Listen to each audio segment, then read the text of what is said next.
పేరు అశోక్ నాయక్. బహుశా నేను ఇప్పుడు మీ అందరికి అంత పెద్దగా తెలియకపోవచ్చు. ఎందుకు తెలియకపోవచ్చు అని అంటే ప్రస్తుతం నేను మన షార్ట్ ఫిలిమ్స్లో అంత యాక్టివ్గా ఉండట్లేదు.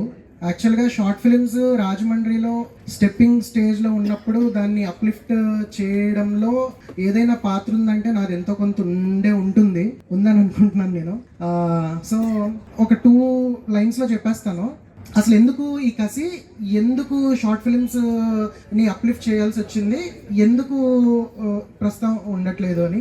ఏమీ లేదు, షార్ట్ ఫిలిం అంటే అది ఒకడికి వచ్చిన థాట్ కానీ ఒకటి పడే కష్టం కాదు, అది 10 మంది పడే కష్టం. సో 10 మందిని 10 రోజులు 10 పనులకి యూజ్ చేసుకొని ఒక షార్ట్ ఫిలిం ని రా ఫుటేజ్ రెడీ చేసిన తర్వాత ఆ ఫుటేజ్ కళ్ళ ముందు కనపడకుండా అక్కడ ఆగిపోతే ఎలా ఉంటుంది చిత్రంలో కూడా మన అసోసియేషన్ మెంబర్కి చాలా మందికి అవకాశం ఇచ్చారు.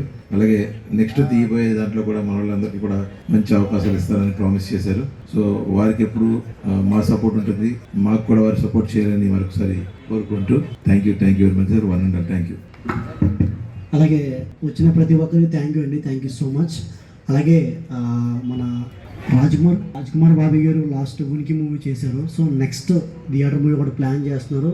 అలాగే వాళ్ళకి సంబంధించిన మెంబర్స్ కూడా ఉన్నారు. సో ఆయనకి సంబంధించిన అప్డేట్స్ ప్రతిదీ నేను గ్రూప్లో పెడతాను, అందరూ ఫాలో అవ్వండి. అలాగే స్టేటస్లో పెడతాను. ఇక్కడికి వచ్చిన చాలామంది ఆర్టిస్టులు, డైరెక్టర్ కానివ్వండి, రైటర్ కానివ్వండి, టెక్నీషియన్ కానివ్వండి, ఏదో ఒక అవకాశం కోసం, ఏదో ఒక పరిచయం కోసం వస్తారు. సో నాకు తెలుసు ఈ జీమా ఇది ఎక్కడితో ఇలా ఉండిపోకుండా, ఫర్ ఎగ్జాంపుల్ మన రాజ్కుమార్ బాబీ గారు కానీ, లేకపోతే చాలామంది ఇప్పుడు ఓటీటీకి ఆహాకి థియేటర్కి వెళ్తున్నారు చాలామంది.